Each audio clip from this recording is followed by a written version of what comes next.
Hello बच्चों, आज का हमारा सवाल है। एक आदमी प्लेटफॉर्म पर खड़ा हुआ है। स्प्रिंग तुला का नियतांक 60 किलोग्राम भार है।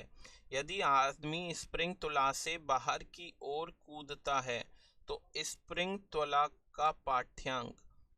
चार ऑप्शन दिए हैं। पहले बढ़ता है तथा घटकर शून्य हो जाता है, दूसरा ऑप्शन है कम हो जाता है, तीसरा ऑप्शन है बढ़ता है, चौथा ऑप्शन है समान रहता है। ठीक है, अब देखिए, हमारा बताया गया है एक स्प्रिंग तुला है, उसके ऊपर कोई व्यक्ति खड़ा हुआ है।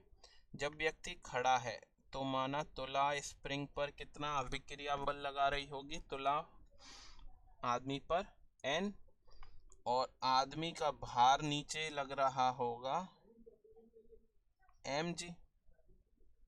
ठीक है, तो अगर हम एन को देखें, यही क्या होता है, स्प्रिंग तुला का पाठ्यांक होता है एन, जो हमारा अभिक्रिया या प्रतिक्रिया बल तुला आदमी पर लगाती है।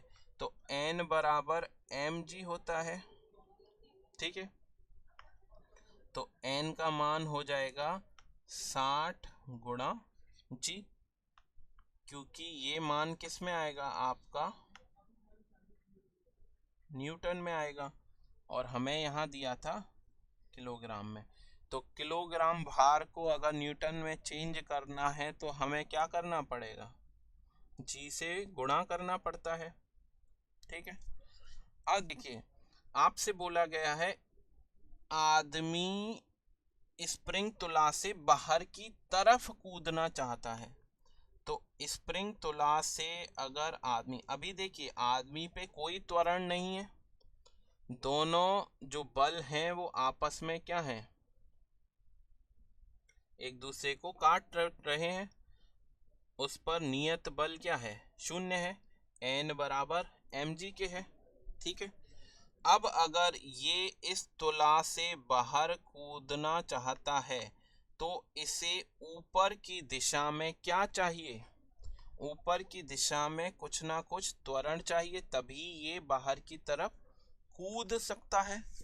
अब ऊपर की दिशा में त्वरण चाहिए, तो ऊपर की दिशा में त्वरण कब मिल सकता है, जब ऊपर लगने वाला बल, जो कि इसका स्प्रिंग तुला का पाठ्यांक के बराबर होगा। ऊपर लगने वाला बल अगर नीचे लगने वाले भार mg से बड़ा होगा, तभी आपको ऊपर की दिशा में एक त्वरण मिलेगा जिससे आदमी कूद सकता है। ठीक है, तो n1 ऊपर की तरफ, mg नीचे की तरफ, ये हो गया नियत बल। और नियत बल किसके बराबर होता है, m गुणा a के बराबर होता है। तो यहाँ से n1 बराबर क्या आ गया, mg प्लस ma आ गया। पहले तुला का पाठ्यांक कितना था, mg के बराबर। अब mg का मान अगर रखें तो 60g प्लस 60a हो गया, 60g प्लस 60a। अब देखिए, पहले तुला का पाठ्यांक कितना था, 60g, और अब तुला का पाठ्यांक कितना हो गया, 60g plus 60a, 60g plus 60a।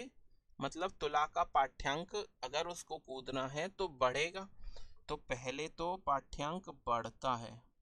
ठीक है, अब जब ये यहां से कूद चुका है मतलब व्यक्ति इस समय हवा में है, हवा में है व्यक्ति, तो व्यक्ति पर क्या लगेगा, जो पृथ्वी है व्यक्ति पर भार के बराबर बल लगाएगी। परंतु व्यक्ति तुला की सतह को छोड़ चुका है। जब तुला की सतह को व्यक्ति छोड़ चुका है तो व्यक्ति पर लगने वाला जो अभिक्रिया बल है, अभिलंब क्रिया है, वो क्या हो जाएगी, जीरो हो जाएगी।